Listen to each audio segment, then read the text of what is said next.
as a whole.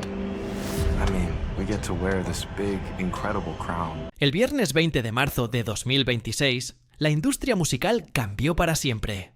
No exagero. No fue solo un lanzamiento de K-pop. Fue un evento histórico que nunca antes había ocurrido en la historia del streaming. Ni en inglés, ni en español, ni en ningún género. BTS lanzó su nuevo álbum, Arirang, y en solo 24 horas generó la increíble cifra de 110 millones de reproducciones en Spotify.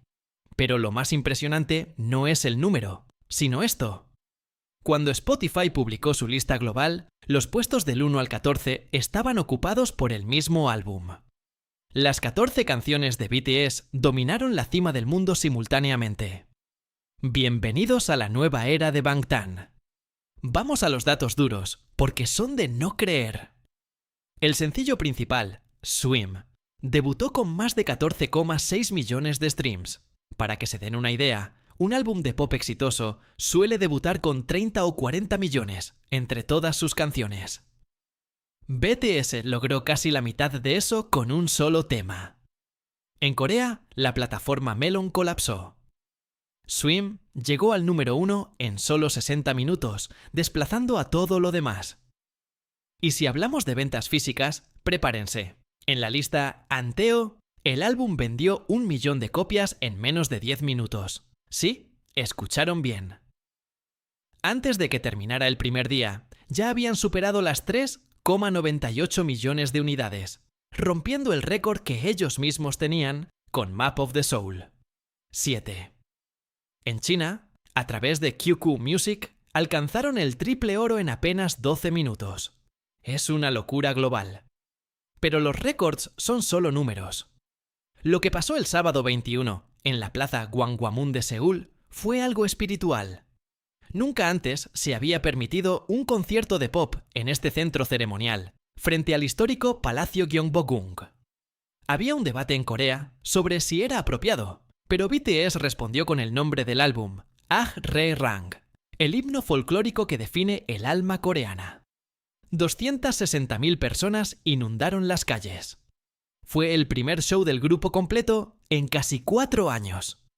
Cuando las luces se encendieron y los drones dibujaron patrones en el cielo de Seúl, el mundo entero se detuvo.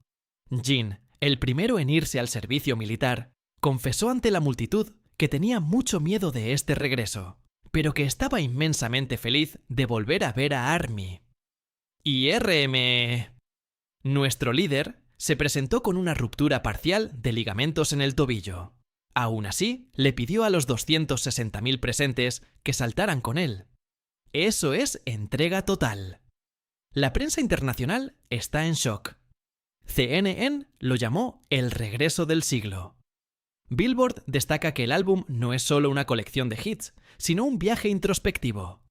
Desde temas industriales y potentes hasta canciones como Normal o Like Animals, donde procesan colectivamente la ansiedad y el peso de la fama. Más allá del arte, está el impacto real. Los analistas financieros estiman que este comeback generará un impacto económico de 1.930 millones de dólares. Estamos hablando de cifras que rivalizan con el Eras Tour de Taylor Swift. BTS no solo regresó para cantar, regresó para demostrar que son una fuerza económica y cultural imparable. Y esto es solo la nota de apertura. Tomen nota del calendario. El 25 de marzo regresan a The Tonight Show con Jimmy Fallon. El 27 se estrena el documental en Netflix que muestra todo el proceso de estos últimos años. Y el 9 de abril comienza lo más grande, la gira mundial. 82 shows, 34 ciudades, 23 países. Será el tour más ambicioso en la historia del grupo. ARMY esperó 2 años en silencio, manteniendo la luz púrpura encendida, y la recompensa está siendo masiva. Al final del día, como dijo una fan que viajó desde Filipinas solo para ver una pantalla en la calle, esto es una comunidad. Los récords son geniales, pero lo que importa es que estos 7 hombres decidieron que valía la pena volver a estar juntos por nosotros. ¿Cuál es tu canción favorita de Arirang hasta ahora?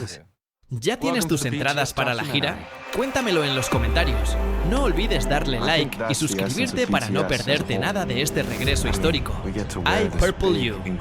Bora High. Nos vemos en el próximo video.